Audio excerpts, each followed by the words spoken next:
Ya, assalamualaikum warahmatullahi wabarakatuh. Di sini kami akan presentasi tugas satu dari kelompok 11. Boleh next? Oke, anggota kelompoknya ada Sevanya, Adin, dan Darob. Oke, di sini permasalahannya itu kami sudah analisis, kami mengidentifikasi bahwa merupakan kumpulan data dari sistem bisnis retail atau e-commerce yang terdiri dari payment, customer, dan time. Di sini kami ngambil tiga data. Boleh next? Di sini ada rancangan star skema, yaitu tabel fakta sales adalah tabel pusat yang berisi data transaksi penjualan dan memiliki foreign key yang menghubungkan ke tabel-tabel dimensi. Beberapa atribut dalam tabel ini mencakup payment ID, customer no, customer name, payment date, sama amount. Di sini ada tabel dimensi. Tabel dimensi digunakan untuk menyimpan atribut deskriptif yang berhubungan dengan transaksi di tabel fakta. Berikut adalah tabel dimensi star skema. Yang pertama itu ada dimensi time, itu menyimpan informasi waktu terkait transaksi.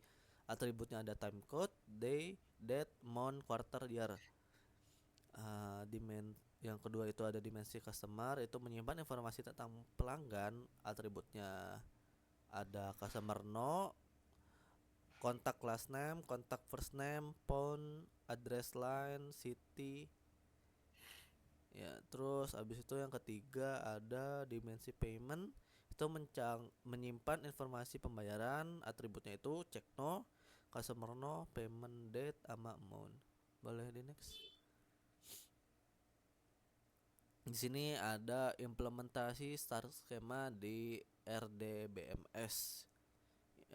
Sini untuk buat database, seperti kami ngambil yang ada di star skemanya. Boleh di next. Oke, selanjutnya akan dijelaskan oleh teman saya.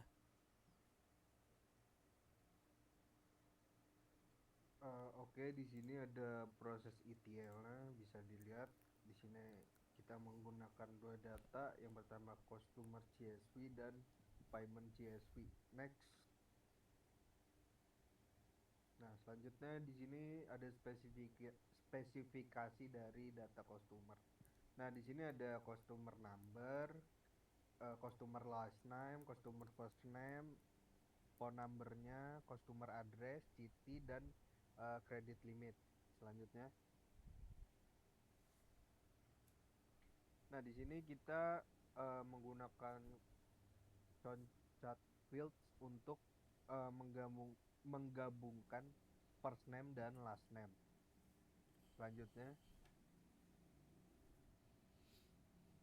nah selanjutnya kita lanjutkan ke select values. Nah, di select values kita memasukkan data nama customer, customer first name, customer last name, dan lain-lainnya. Nah, habis itu di metadatanya kita mengganti phone numbernya menjadi string, customer address menjadi string, dan kotanya juga kita ganti jadi string. Boleh di next. Nah, selanjutnya ada data payment. Nah, ini spesifikasi datanya. Di sini ada check number, ada customer number, ada payment date, dan amount in, pembayaran gitu. Nah, selanjutnya. Nah, sama seperti tadi, di sini kita langsung ke select values tanpa menggunakan concat fields. Nah, di sini bisa dilihat ada check number, customer number, payment data, dan amount in. Boleh di next. Nah, di sini hasil dari proses ETL-nya. Nah, lalu ketika kita sudah membersihkan dua data dari customer CSV dan payment CSV, kita menggabungkan datanya menggunakan merge join. Nah, di sini kita key field yang pertamanya tuh kita memasukkan customer number dari data customer CSV. Nah, sedangkan di second stepnya kita memasukkan customer number berdasarkan payment CSV. Selanjutnya, nah bisa dilihat di sini output dari ETL-nya. Nah, yang kita dapat adalah nama customer, phone number-nya, customer address, titik, customer payment, payment date, dan amount in. Nah, bisa dilihat di sini ada 5 orang yang terdaftar di customer data yang melakukan transaksi. Oke, boleh di next. Oke, selanjutnya bakal dilanjutkan oleh teman saya. Lalu di sini ada hasil proses ETL.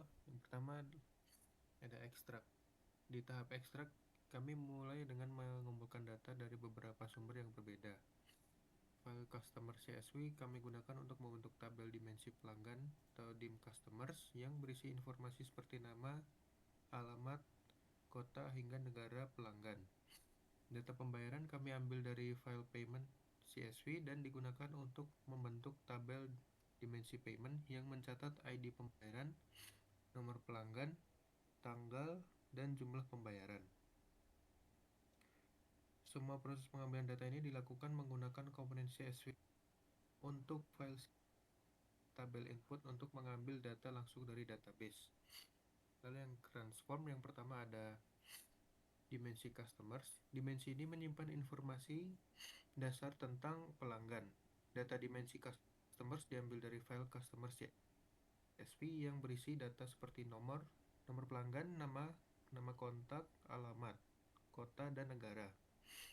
Dalam tahap transformasi, nama depan kontak first name dan nama belakang kontak last name digabungkan menjadi satu kolom full name agar memudahkan identifikasi pelanggan secara lengkap. Lalu yang dimensi payment. Dimensi payment berisi data tentang detail pembayaran yang dilakukan oleh pelanggan.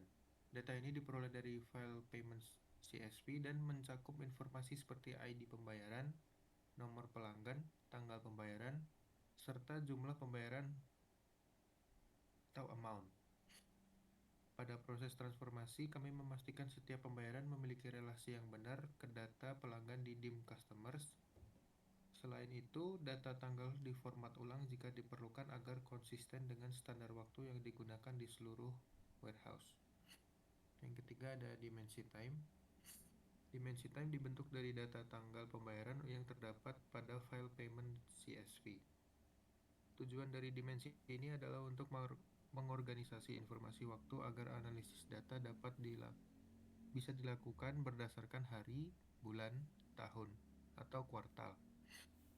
Dari kolom payment date, kami menggunakan step seperti kalkulator atau date time operation untuk menghasilkan atribut waktu yang lebih lengkap seperti day, month, quarter, and year. Selain itu, kami juga menambahkan kolom timecode sebagai primary key dengan menggunakan step add sequence agar setiap baris waktu memiliki identifikasi yang unik. Lalu ada load. Tahap terakhir adalah load, di mana semua data yang sudah bersih dan terstruktur tadi kami masukkan ke dalam database. Dalam hal ini menggunakan MySQL. Kami mulai dengan memuat semua tabel dimensi terlebih dahulu, dim customers, dim payment, dan dim time, agar ketika kami memuat fact payments, semua relasi antar tabel sudah siap dan tidak ada yang terputus. Proses ini kami lakukan dengan menggunakan step table output. Setelah semua data masuk ke dalam data warehouse, data pun siap di berbagai kebutuhan analisis, seperti membuat laporan, dashboard, atau digunakan dalam sistem pendukung keputusan. Dengan proses ETL ini, data yang sebelumnya tersebar di berbagai sumber sekarang sudah terpusat, lebih mudah dianalisis, dan bisa benar-benar dimanfaatkan untuk mendukung keputusan yang lebih akurat dan berbasis data. Lalu ada operasi OLAP. Dari analisis data ini, beberapa sumber telah digabungkan dan dimuat ke dalam sebuah skema bintang atau star skema yang terdiri dari tabel fakta data customer dan beberapa tabel dimensi seperti city, state, country, dan waktu atau payment date. Hasil analisis menggunakan operasi OLAP menunjukkan beberapa temuan menarik. Yang pertama, roll up. Ketika data transaksi pembayaran digabung berdasarkan tahun, terlihat adanya fluktuasi total pembayaran per tahun. Beberapa tahun menunjukkan lonjakan yang signifikan yang bisa yang mencerminkan pertumbuhan bisnis atau kenaikan jumlah pelanggan. Lalu ada drill down dengan menganalisis lebih dalam ke level bulan dan hari, ditemukan bahwa ada bulan-bulan tertentu yang cenderung memiliki volume transaksi lebih tinggi, misalnya di awal atau akhir tahun. Lalu ada slice, fokus pada kota tertentu seperti Upshire Borough, menunjukkan bahwa kota ini memiliki aktivitas pembayaran yang cukup tinggi dibandingkan kota lain. Yang terakhir ada DICE. Ketika dianalisis berdasarkan kombinasi kota dan rentang tahun, misalnya 1980 sampai 1990, terlihat bahwa beberapa kota menunjukkan pertumbuhan transaksi yang konsisten selama periode tersebut. Lalu ini ada yang pertama ada roll up, hasil dari menggunakan kodenya. Mengelompokkan data ke dalam tingkat yang lebih tinggi dari level hari, bulan, tahun, atau dari kota, provinsi, dan negara. Yang kedua ada yang drill down, mengelompokkan data ke dalam tingkat yang lebih rendah, turun ke tingkat yang lebih detail dari tahun, bulan, hari, atau juga bisa digunakan dari negara ke provinsi lalu ke kota. Ini ada slice, mengambil subset data berdasarkan nilai tertentu dari satu dimensi. Anggap saja kita memotong kubus data OLAP di satu sisi, misalnya hanya untuk kota tertentu atau hanya tahun tertentu. Lalu yang terakhir ada DICE. DICE adalah perluasan dari slice, dimensi. Misalnya kota.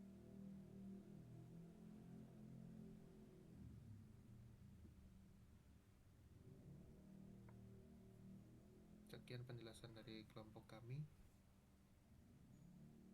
Terima kasih.